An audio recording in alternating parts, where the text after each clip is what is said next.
Alors, j'ai eu récemment une conversation avec Youssef Sissaoui, le président de l'INA, de l'Institut national des arts divinatoires. Et comme nous sommes dans une phase qui devient équinoxiale, c'est le temps des alliances.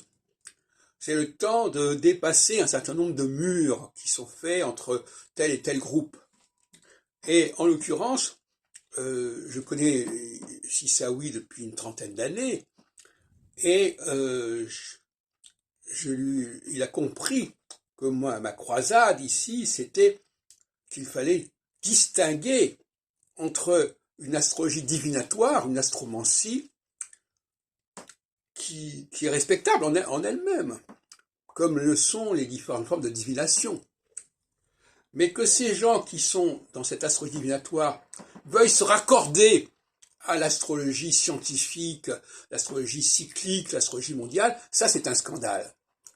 Et parce qu'ils portent ombrage à la véritable astrologie, parce que leur astrologie divinatoire, c'est comme une astrologie instrumentalisée, c'est une astrologie qui est récupérée à des fins divinatoires, et pour moi les fins divinatoires, c'est des fins qui se focalisent sur l'individualité, et donc sur le caractère privé, la sphère privée.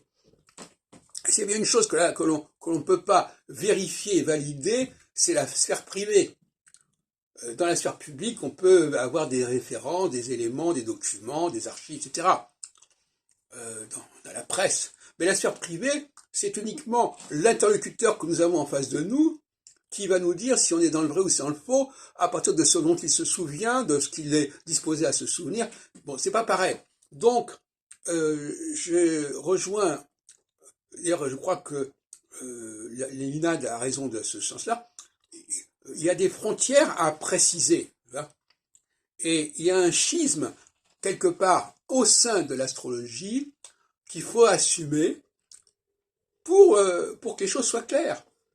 Pour que l'astrologie ne rejette pas la divination, parce que quelque part, il y a une partie de l'astrologie qui est divinatoire, mais qu'à d'autre côté, l'astrologie n'essaye pas de sauvegarder la totalité de ce qui réfère à l'astrologie, parce qu'il y a des éléments qui sont contradictoires et qui sont incompatibles avec une véritable astrologie.